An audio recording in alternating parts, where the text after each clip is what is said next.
बिस्मिल्लाहिर्रहमानिर्रहीम, अस्सलाम वालेकुम, वेलकम टू क्विक रिव्यू। और क्विक रिव्यू में आज हम बात करते हैं जी करंट अफेयर्स के हवाले से और पाकिस्तान अफेयर्स के हवाले से। हमारा टॉपिक है कि पाकिस्तान की जो नेशनल सिक्योरिटी है उसके जियोपॉलिटिकल अपॉर्चुनिटीज़ क्या हैं और थ्रेट्स क्या हैं। ये वो टॉपिक है जो इस टाइम पे सबसे ज़्यादा जो है वो डिस्कस हो रहा है। और क्यों हो रहा है? क्योंकि पाकिस्तान को इस टाइम पे सीरियस थ्रेट्स भी मौजूद हैं और अपॉर्चुनिटीज़ तो ऑब्वियसली हैं ही हैं जिनको पाकिस्तान अवेल करने की कोशिश कर रहा है। तो ये जो पाकिस्तान की नेशनल सिक्योरिटी है, ठीक है, आज हम इस पे बात करेंगे कि नेशनल सिक्योरिटी का क्या मतलब है और किस तरह से हम नेशनल सिक्योरिटी को बेहतर करके जो है वो अपने थ्रेट्स को कम कर सकते हैं अपनी जियोपॉलिटिकल लोकेशन के हिसाब से। जियोपॉलिटिकल लोकेशन का मतलब क्या है कि कोई भी मुल्क कहां पे जो है वो वाक़ है और उसको उसके सराउंडिंग्स में क्या क्या जो है वो प्रॉब्लम्स या क्या क्या थ्रेट्स हो सकते हैं और वहां पे उसकी लोकेशन के हिसाब से जो है उसके लिए अपॉर्चुनिटीज जो हैं वो क्या हैं। ठीक है, तो अब सबसे पहले बात करते हैं जी सिक्योरिटी क्या है, कि जो सिक्योरिटी है ये क्या है। अब देखिए, जैसे इंटरनेशनल रिलेशंस में हमने बात की थी कि जो इंटरनेशनल रिलेशंस हैं उनमें जो सिक्योरिटी का जो कॉन्सेप्ट है ये बहुत बड़ा है, जिसको कहा जाता है आईपीएस, इंटरनेशनल पॉलिटिकल सिक्योरिटी। कि आज दुनिया में सबसे इंपॉर्टेंट चीज जो है वो क्या है इनके नजदीक, इंटरनेशनल पॉलिटिकल सिक्योरिटी के जो एनालिस्ट हैं इनके नजदीक क्या है, दुनिया की सिक्योरिटी ही सबसे इंपॉर्टेंट है। क्योंकि आज दुनिया को बहुत बड़े बड़े चैलेंजेस जो हैं वो दरपेश हैं, इस वजह से सबसे इंपॉर्टेंट ये है।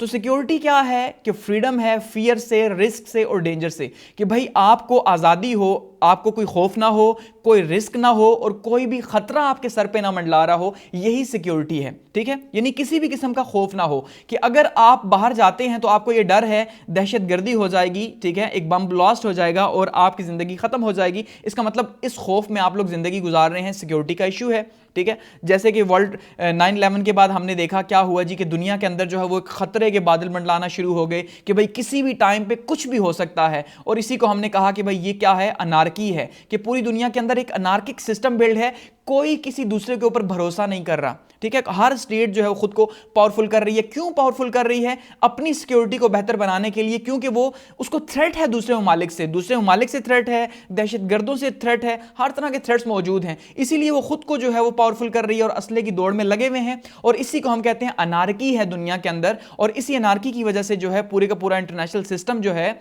वो कुछ चीजों की डिबेट में है कि यार इनको कैसे सॉल्व किया जाए, जिसमें सिक्योरिटी एक सबसे बड़ा इशू है।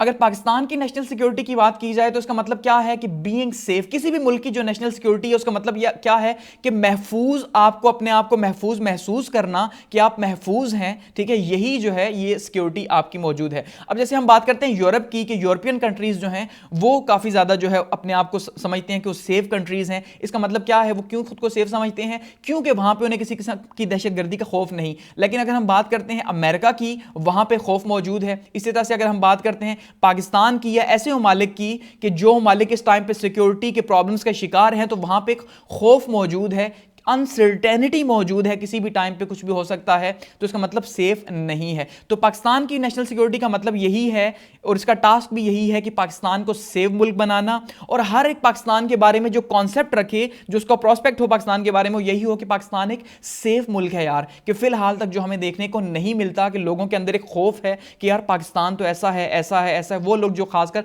पाकिस्तान नहीं आए और मीडिया ने जो उनकी परसेप्शन बनाई वो क्या है कि भाई हम तालिबान को फंडिंग करते हैं, हम ऐसे हैं, हम ऐसे हैं। तो इस तरह से एक दहशतगर्दी का एक जो है वो स्लोगन हमारे ऊपर जो है वो बोला जाता है, या हमारे ऊपर एक लोगो लगा हुआ है, जिसकी वजह से हमारा जो इंटरनेशनल इमेज है वो काफी ज्यादा खराब है।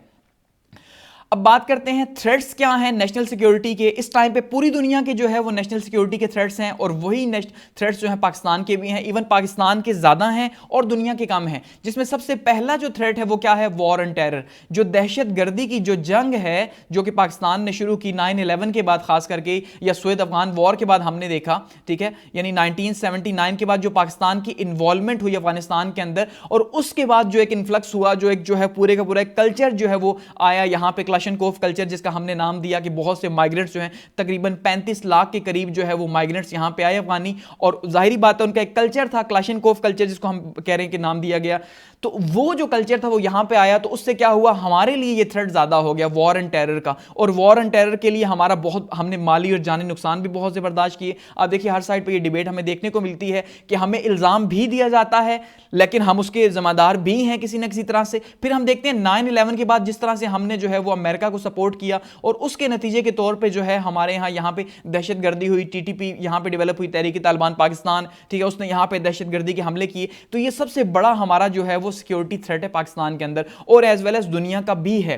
दूसरे नंबर पे है चाइना अमेरिका ट्रेड राइवलरी। ये हमारे लिए एक सिक्योरिटी थ्रेट है। क्यों? क्योंकि अमेरिका जो है, जाहिर बात है, उसकी एक जंग है और ट्रेड वॉर है चाइना के साथ, आइडियोलॉजिकल वॉर भी है और ट्रेड वॉर भी है। इसमें जो है वो कहते हैं ना, जब दो बैल आपस में जो है वो उनकी लड़ाई होती है तो गेहूं ही बीच में पिसता है। तो पाकिस्तान को आप समझ लें, पाकिस्तान गेहूं है इसके बीच में। कैसे? एक साइड पे देखिए, अगर आप तो यहां पे अगर हम कहते हैं ये अमेरिका है और दूसरी साइड पे हम कहते हैं यहां पे चाइना है, लेकिन यहां पे हमारे साथ एक और मुल्क मौजूद है जिसको हम कहते हैं इंडिया। ठीक है जी। अब ये जो इंडिया है, इंडियन थ्रेट ऑलरेडी हमारे पास मौजूद है कि पाकिस्तान जो है वो इंडियन थ्रेट के अंदर मौजूद है और पाकिस्तान को बहुत ज्यादा प्रॉब्लम्स हैं इंडिया से। अब चाइना जो है वो पाकिस्तान को फुल टाइम सपोर्ट कर रहा है, लेकिन वहीं पे इंडिया और चाइना जो है वो आपस में उनकी दुश्मनी है। वहीं पे अमेरिका इससे फायदा हासिल करने के लिए क्या करता है कि वो पाकिस्तान के बजाय इंडिया को सपोर्ट करता है। एक तो इसलिए कि उसको चाइना का फायदा हो, चाइना को नुकसान पहुंचाया जा सके। नतीजे के तौर पर इंडिया पाकिस्तान को और चाइना दोनों को जो है वो फिर प्रॉब्लम क्रिएट करता है। तो ऐसे में जो है एक साइड पे यानी कि अमेरिका हो गया, दूसरी साइड पे चाइना हो गया और बीच में पाकिस्तान और इंडिया यूज हो रहे हैं। एक साइड पे पाकिस्तान तो ये कह सकता है यूज हो रहे हैं, लेकिन अब इंडिया ये मानता भी नहीं कि वो यूज हो रहे हैं। ठीक है, क्योंकि इसी वजह से पूरे का पूरा जो रीजन है, जो साउथ एशिया है हमारा, ठीक है, वो साउथ एशिया आप देख ले, वहां पे सबसे ज्यादा सिक्योरिटी थ्रेट्स हैं सिर्फ इन मेन पावर्स की वजह से कि ये जो है अपने अपने मफादात की जंग की वजह से और अपना असला सप्लाई करने की वजह से, चाहे पाकिस्तान को दिया जा रहा है, इंडिया को दिया जा रहा है, एक रेस लगी हुई है और अनसर्टेनिटी यहां पर क्रिएट की हुई है। ठीक है, एक ये हमारे पास सबसे बड़ा सिक्योरिटी चैलेंज है। उसके बाद न्यूक्लियर पॉलिटिक्स जो दुनिया के अंदर है और खास करके जो साउथ एशिया के अंदर है और पाकिस्तान और इंडिया के कॉन्टेक्स्ट में अगर देखें तो सबसे ज्यादा हमें फील होगी कि इस टाइम पे पूरी दुनिया में सबसे ज्यादा अगर न्यूक्लियर वॉर का कहीं डर है तो वो यहीं पे साउथ एशिया के अंदर है, और वो भी पाकिस्तान और इंडिया का। कि आपने लास्ट ईयर भी देखा कि किस तरह से जो है वो जंग होते होते रही और बहुत से 3 जंगें हो चुकी हैं और बार बार ऐसे हालात भी पैदा होते हैं वॉर एंड टेरर की वजह से, ठीक है, या अमेरिका की जो इन्वॉल्वमेंट है अफगानिस्तान में उसकी वजह से भी, कि जो है बार बार हमें लगता है कि भाई अभी जो है वो जंग होने लगी है। तो न्यूक्लियर थ्रेट हमारे पास मौजूद है और ये हमारी सिक्योरिटी के लिए एक बहुत ही ज्यादा सीवियर किस्म का थ्रेट है। इसी तरह से मिडिल ईस्ट की जो पॉलिटिक्स है उसका भी पाकिस्तान के ऊपर बहुत गहरा असर है। ठीक है, क्योंकि मिडिल ईस्ट की सारी पॉलिटिक्स जो है वो घूमती है ईरान के ऊपर और सऊदी अरब के ऊपर। ठीक है, दो ही ममालिक है ईरान और सऊदी अरब, कि एक ब्लॉक को अगर सऊदी अरब सपोर्ट कर रहा है तो दूसरे को ईरान सपोर्ट कर रहा है। अब ऑब्वियसली पाकिस्तान यहां पे फिर से वही कि ईरान को अगर सपोर्ट करेगा तो यहां पे जो है फिर सऊदी अरब खफा होगा, और अगर सऊदी अरब को सपोर्ट करता है तो ईरान जो है फिर वो उसके साथ हालात हमारे खराब होते हैं जो हम दोनों अफोर्ड नहीं कर सकते। इंटरनली भी यहां पे शिया सुन्नी जो हमारा सेक्टेरियन इशू है और बैरूनी तौर पे भी जो है हम बहुत बड़ी इमदाद जो है वो सऊदीया से हासिल करते हैं, तो हम नहीं कर सकते। इसका मतलब जो मिडिल ईस्ट है वहां पे जो शाम और इराक में हो रहा है वो भी पाकिस्तान के ऊपर इनडायरेक्टली या डायरेक्टली जो है वो असर कर रहा है। तो ये जो 4 थ्रेट्स हैं सिक्योरिटी के इस टाइम पे पाकिस्तान के लिए तो बहुत ही ज्यादा है, और इन्हीं की वजह से पाकिस्तान की सिक्योरिटी इस टाइम पे सबसे ज्यादा जो है वो डिस्कस हो रही है, जबकि दुनिया के लिए भी मौजूद है। अब अगर हम बात करते हैं जियोपॉलिटिकल लोकेशन की, कि पाकिस्तान की जियोपॉलिटिकल लोकेशन जो है उसमें ये थ्रेट्स बहुत ज़्यादा हो जाते हैं, वो क्या है, तो उसके हवाले से हमें जो नेशनल सिक्योरिटी के थ्रेट्स हैं उसमें सबसे पहले इंडियन फैक्टर है हमारे पास। आप देखें कि इंडियन फैक्टर एक तो टेररिज्म है, दूसरा कश्मीर इशू है। कि हमारे इंडिया के साथ ताल्लुकात क्यों ख़राब हैं, सिर्फ इसलिए क्योंकि वो कहता है कश्मीर हमारा है और हम कहते हैं कश्मीर हमारा है। इसी वजह से क्या होता है, टेररिज्म है, ठीक है, दहशतगर्दी है, और दहशतगर्दी का इल्जाम इंडिया हमारे पे लगाता है या हम इंडिया पे लगाते हैं। तो यहां पे जो है हमारा जियोपॉलिटिकल लोकेशन इंडिया के साथ लिंक होने की वजह से हमारा नेशनल सिक्योरिटी का बहुत बड़ा इशू। फिर दूसरी साइड पे हम देखते हैं वेस्ट की साइड पे अफगानिस्तान है। यहां पे आप इस मैप के अंदर देखिए कि यहां पे ये पाकिस्तान मौजूद है, ठीक है, एक साइड पे इंडिया है, पाकिस्तान की ईस्ट की साइड पे यानी मशरिक पे इंडिया, और यहाँ पे इंडियन थ्रेट पाकिस्तान को मौजूद है जियोपॉलिटिकल लोकेशन में। अगर हम देखें दूसरी साइड पे अफगानिस्तान मौजूद है, कि अफगानिस्तान के अंदर भी इससे पहले तक अफगानिस्तान के अंदर जो है वो अमेरिका मौजूद था, तो वहाँ पे हमारे लिए अमेरिका की वजह से इंडिया का बहुत ज़्यादा इन्फ्लुएंस था। तो इंडिया के इन्फ्लुएंस होने की वजह से हमारी जो ईस्टर्न बॉर्डर है ये तो खतरे में था ही, लेकिन जो वेस्ट का जो बॉर्डर था अफगानिस्तान का ये भी जो है बहुत ज़्यादा खतरे में था। लेकिन अब जहाँ पे जैसे हमने देखा कि अमेरिका यहाँ से वापस चला गया और उसके तौर पर यहाँ यहाँ पे जो है वो तालिबान की गवर्नमेंट बनी है, लेकिन अभी भी क्योंकि यहाँ पे जो हालात हैं वो बहुत ज़्यादा बुरे हैं, इस वजह से हमें यहाँ पे थ्रेट्स मौजूद हैं अफगानिस्तान के बॉर्डर के ऊपर। तो जियोपॉलिटिकली एक साइड पे इंडिया का थ्रेट मौजूद है, दूसरी साइड पे अफगानिस्तान का थ्रेट मौजूद है, तीसरी साइड पे ईरान की जो सपोर्ट है इंडिया के लिए, ये भी हमारे लिए जो है वो बहुत बुरी है। क्यों कि ईरान जो है वो बिल्ड कर रहा है इंडिया के साथ यहाँ पे चाबार, और हमारे पास मौजूद है गवादर। तो हम ये चाहते हैं कि हम गवादर जो है पाकिस्तान जो है अफगानिस्तान के साथ मिलकर सेंट्रल एशियन नेशंस तक जो है वो एक रोड बनाए, ठीक है, और यहाँ पे ट्रेड को जो है फ्लोरिश करे गवादर के थ्रू। जबकि इंडिया ये चाहता है कि अफगानिस्तान में उसकी मर्जी की गवर्नमेंट हो, ताकि वो यहाँ से जो है वो ईरान से अफगानिस्तान और अफगानिस्तान से सेंट्रल एशियन नेशंस तक उसके लिए जो है वो नई मार्केट्स पैदा हों। क्योंकि आजकल की जो इकोनॉमी है लिबरल इकोनॉमी, तो ये मार्केट की इकोनॉमी है, यहाँ पे बिजनेस ही जो है वो सबसे टॉप प्रायोरिटी है हर मुल्क की। तो ऐसे में हमारी जो जियोपॉलिटिकल लोकेशन है वो बहुत ज्यादा सेंसिटिव है, हमारे लिए ये प्रॉब्लम्स हैं। अब सवाल ये है कि ये सेंसिटिविटी तो मौजूद है, जिस वजह से हमें अपनी नेशनल सिक्योरिटी के लिए पॉलिसीज बनानी पड़ रही हैं, हमें इसको स्ट्रॉन्ग करना पड़ रहा है। उसी वजह से हम जो है अफगानिस्तान के अंदर अपनी इन्वॉल्वमेंट भी नहीं रोक सकते, क्योंकि हमारे ऊपर इल्ज़ाम लगाया जाता है कि भाई अफगानिस्तान में आपने जो है वो अमेरिका को शिकस्त दी। लेकिन सच ये है कि अगर अफगानिस्तान में प्रो अमेरिका गवर्नमेंट हो, ठीक है, प्रो अमेरिका का मतलब क्या है कि प्रो इंडिया गवर्नमेंट है, तो प्रो इंडिया गवर्नमेंट का मतलब यह है कि वो बॉर्डर हमारे लिए थ्रेट है और हमारी जो ट्रेड है सारी की सारी सेंट्रल एशिया के साथ वो ब्लॉक हो जाएगी, क्योंकि अफगानिस्तान कभी नहीं चाहेगा वो इंडिया को प्रमोट करेगा। इसका मतलब हमारे हक में नहीं कि हम न्यूट्रल रह सकें, इसलिए नेचुरली हम यहां पे प्रो पाकिस्तान गवर्नमेंट लाना चाहते हैं, ठीक है, जैसे तालिबान है। उसके एनजी के तौर पे हमें एक तो मार्केट मिलेगी, दूसरा हमारा बॉर्डर, हमारी नेशनल सिक्योरिटी जो है उसका इशू दूर हो जाएगा। तो ये हमारे लिए बहुत ज्यादा इंपॉर्टेंट है। अच्छा, चैलेंजेस क्या हैं सुवरेनिटी के, जो कि सुवरेनिटी को जो है वो कमजोर कर रहे हैं, क्योंकि सुवरेनिटी जब तक नहीं होगी तब तक नेशनल सिक्योरिटी का इशू होगा। उसमें नॉन स्टेट एक्टर्स देखें पाकिस्तान के अंदर किस तरह से काम कर रहे हैं, जिनका बहुत बड़ा थ्रेट है, जैसे कि यूनाइटेड नेशन जो है उसका रोल आप देख लें, ग्लोबलिज्म का आप रोल देख लें कि जैसे हर चीज अब ग्लोबलिज्म के ऊपर है, तो जाहिर बात है यहाँ पे एनजीओज काम कर रही हैं, तो एनजीओज जो है वो अपनी टर्म्स के ऊपर काम करती हैं, और बहुत सी चीजें ऐसी हैं जो सेंसिटिव हैं, जो मुल्क के लिए जो है बेहतर नहीं है, तो पाकिस्तान को उसका नुकसान है, लेकिन वो उन्हें रोक भी नहीं सकता। इसी तरह से ह्यूमन राइट्स के ऊपर जो है वो इंटरनेशनली पाकिस्तान के ऊपर प्रेशर आता है हमेशा से कि भाई आप जो है वो क्या कर रहे हैं, खास करके ह्यूमन राइट्स में सेक्टेरियन राइट्स। आप देख लें कि अब यहाँ पे जो एक वाकया हुआ सियालकोट का, ठीक है, उससे हमें कितना ज्यादा नुकसान हुआ कि भाई वहां पे एक श्रीलंकन को जो जला दिया गया मजहब के नाम के ऊपर, तो ह्यूमन राइट का इशू बना, वो एक तो ह्यूमन राइट्स का इशू बना, ऊपर से सेक्टेरियन इशू अलग से बना। तो ये हमारे लिए कुछ नॉन स्टेट एक्टर्स हैं जो कि बहुत ज्यादा हमारी सोवरेनिटी के लिए चैलेंजेस हैं, जो कि हमारी नेशनल सिक्योरिटी को जो है वो थ्रेट कर रहे हो, हमारी नेशनल सिक्योरिटी जो है वो काफी ज्यादा प्रॉब्लम्स में है। तो ये वो थ्रेट्स हैं।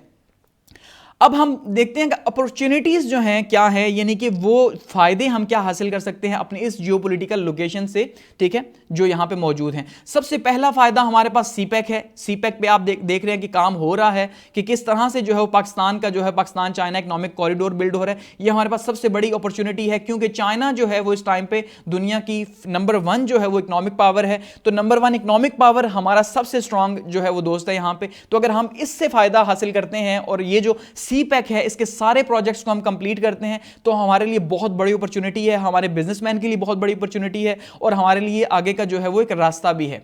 इसी तरह से अफगानिस्तान हमारे लिए एक अपॉर्चुनिटी है, जो कि अब काफी ज्यादा बेहतर हो चुका कि हमने 20 साल जो है, खास करके 40 साल तकरीबन ये जंग गुजरी है, जिसमें 20 साल हमने बहुत ज्यादा जो है सफर किया। अफगानिस्तान ने भी सफर किया, पाकिस्तान ने भी सफर किया। लेकिन अब अगर यहां पे तालिबान की गवर्नमेंट को पाकिस्तान स्ट्रांग करता है, जो कि पाकिस्तान के फेवर में है, तो उसके नतीजे के तौर पर ये जो इंस्टेबिलिटी है एक तो खत्म होगी, और सबसे बड़ा फायदा ये होगा कि हमारे लिए नई मार्केट्स यहां पे खुलेंगी, हमारा बॉर्डर सेव होगा। ये बहुत बड़ी अपॉर्चुनिटी है। सेंट्रल एशिया जो लैंडलॉक्ड है, आप देख ले, सेंट्रल एशिया में ईसीओ जो हमारी एक ऑर्गेनाइजेशन है, इकोनॉमिक कोऑपरेशन ऑर्गेनाइजेशन, इस पे अलग से मैं डिटेल से बात करूंगा।